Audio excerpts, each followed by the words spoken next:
Eh bien, bonjour à tous. Je vous propose un premier exercice dont l'objectif c'est de travailler certains mots pour identifier s'il s'agit d'un mot masculin ou féminin, singulier ou pluriel, et on le fera en utilisant les articles définis.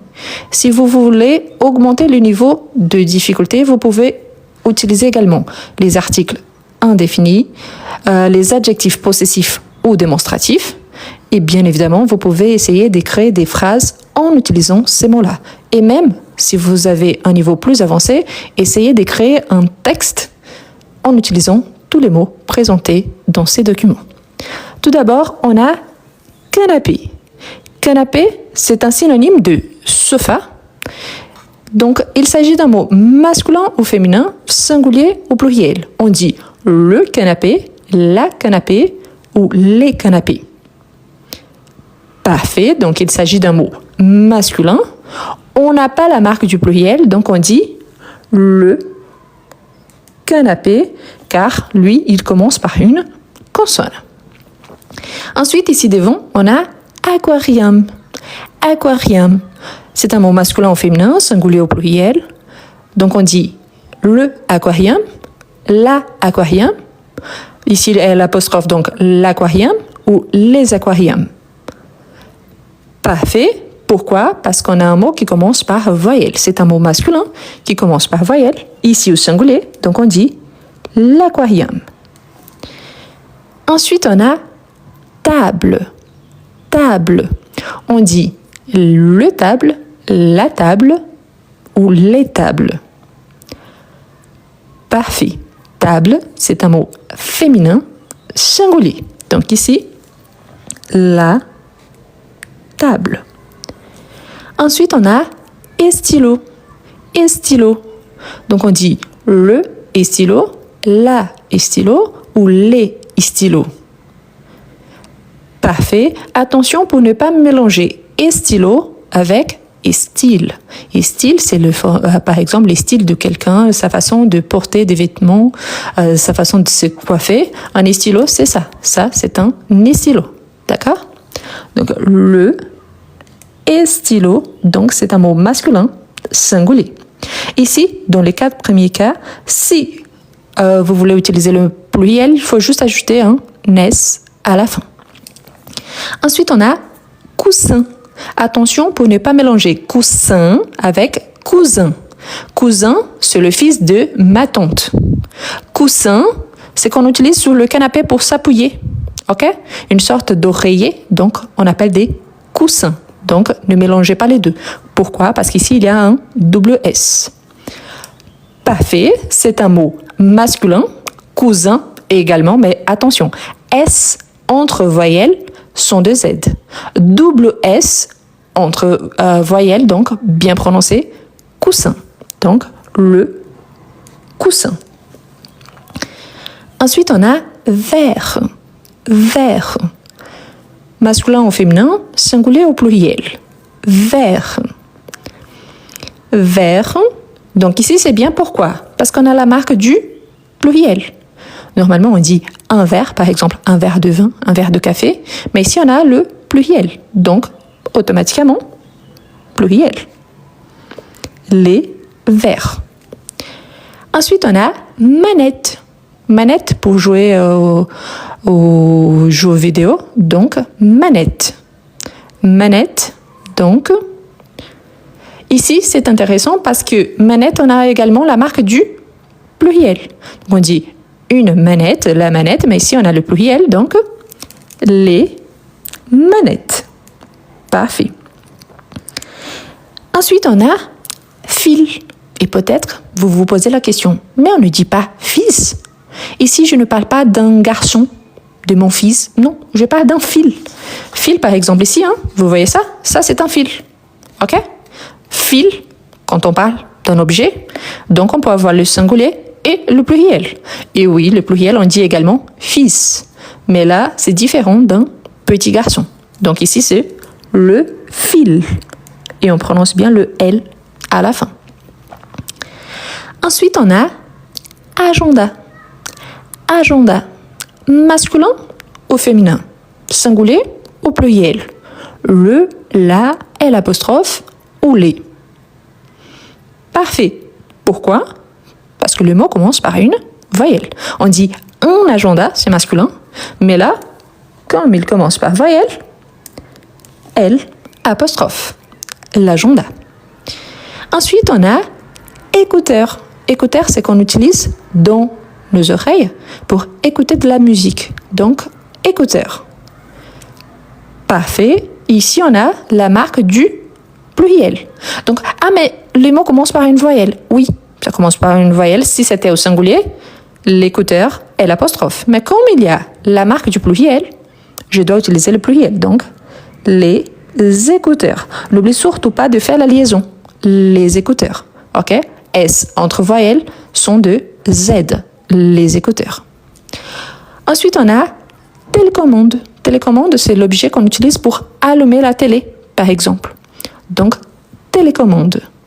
Télécommande, le ou la, ou les, je ne sais pas. Donc, le, la ou les.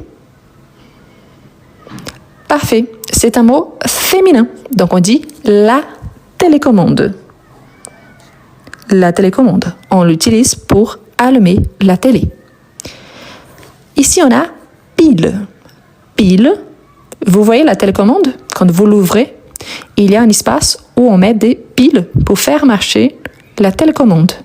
Donc, pile. Ici, oui, super, on a la marque du pluriel. Donc, pluriel. Les piles. Ensuite, on a bouteille. Bouteille. La bouteille, le bouteille, les bouteilles. Parfait. Excellent. Bouteille, c'est un mot féminin. Ici, il n'y a pas la marque du pluriel, donc féminin, singulier, la bouteille. Ensuite, on a ciseaux. Ciseaux, c'est qu'on utilise pour couper le papier ou couper un matériel. Donc, ciseaux. Ciseaux, masculin ou féminin, singulier ou pluriel.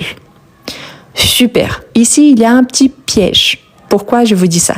On peut avoir ciseaux comme ça, singulier, et ciseaux avec un X à la fin. Normalement, on utilise le pluriel. Pourquoi? Parce que c'est un paire de ciseaux. Et là, s'il y a le X à la fin, c'est une marque également du pluriel. Donc, on dit les ciseaux. D'accord? À cause de ça. Donc, les ciseaux. Ensuite, on a fenêtre.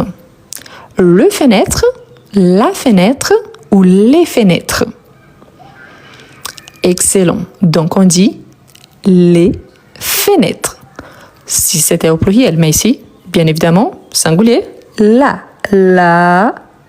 fenêtre. Il y a seulement une. Ensuite, on a télé. Attention pour ne pas mélanger. Télécommande, c'est l'objet qu'on utilise pour allumer la télé. Télé, c'est la forme réduite de télévision. Donc, télé. On a également le mot téléviseur, mais ici, de télévision, on utilise télé. Donc, oui, c'est aussi un mot féminin. Donc, on dit la télé. Ensuite, on a porte. Porte. La porte, le porte ou les portes. Excellent. Porte. On voit bien la marque du pluriel. Donc, les portes.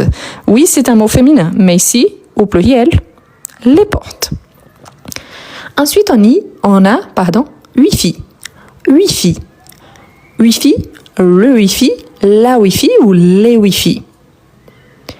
Excellent. Donc, attention, car quand on regarde, quand on voit des émissions, on parle beaucoup de la technologie Wi-Fi. Donc là, ce n'est pas à cause de Wi-Fi, mais plutôt à cause du mot technologie. Mais quand on utilise seulement Wi-Fi, on dit le Wi-Fi. Donc c'est un mot masculin. Ensuite, on a livre. Livre.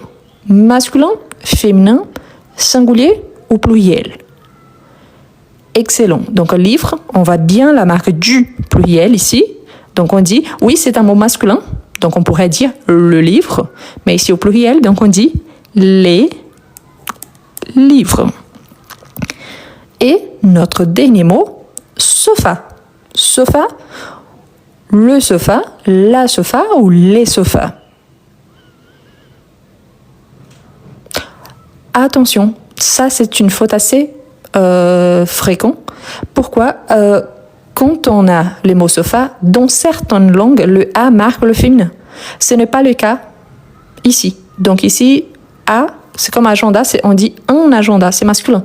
Donc sofa, c'est un mot masculin. Donc on dit le sofa, c'est masculin. D'accord? Je vous comprends bien parce que oui, moi aussi, je parle portugais, je parle espagnol. Donc par exemple, dans certaines langues, on utilise, quand les mots, il a le A à la fin, normalement, on a le féminin, mais pas toujours. Ici, c'est une exception par rapport à ça. Qu'est-ce qu'on a et que c'est important? Tout d'abord, il faut identifier que quand on a un mot, on peut utiliser ce qu'on appelle des déterminants. C'est quoi un déterminant? C'est les mots qui déterminent s'il s'agit d'un mot masculin ou féminin, singulier ou pluriel. Les déterminants en français, ils sont plusieurs. On a les articles définis, c'est qu'on a utilisé ici. On a également les articles indéfinis, le partitif, les adjectifs possessifs, les adjectifs démonstratifs. Donc, on a plusieurs sortes de déterminants. Quand on identifie un mot, donc on peut avoir un mot masculin ou féminin qui commence par une consonne ou un mot qui commence par voyelle ou H muet. Dans ces cas-là, on utilise L'. Il y a certaines terminaisons telles que le S ou X qui marquent le pluriel, donc on sait les identifier. La plupart des temps, pour ces mots qu'on a vus ici au singulier, il faut juste ajouter un S à la fin et on aura son pluriel. Si vous avez un niveau un petit peu plus avancé, je vous conseille fortement d'essayer de commencer pour développer des phrases en utilisant ces mots-ci. Par exemple, je suis assise sur le canapé. Le canapé est placé au centre de mon salon. Ah, je n'ai pas de canapé. Donc, vous faites des phrases. Ensuite, essayez de former un texte en utilisant tous les mots. Comme ça, c'est une façon de travailler le vocabulaire et de bien fixer de façon à ne plus oublier. D'accord ?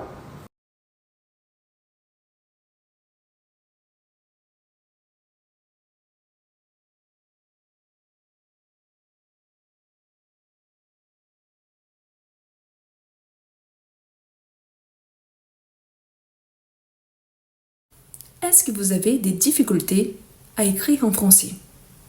Est-ce que vous êtes capable de comprendre, mais vous n'arrivez pas à bien écrire? Vous êtes capable de lire en français, mais vous avez du mal à développer un petit texte. Je vous présente Comment mieux écrire en français?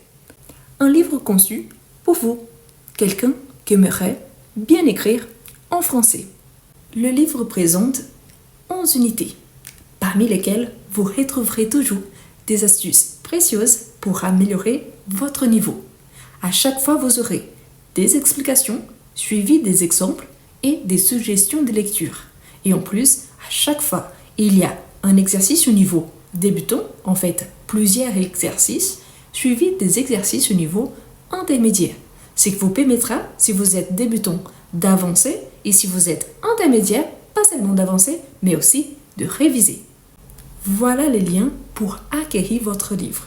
Vous pouvez copier-coller sur votre page de recherche et vous pouvez le trouver aussi dans le premier commentaire et dans la description de cette vidéo.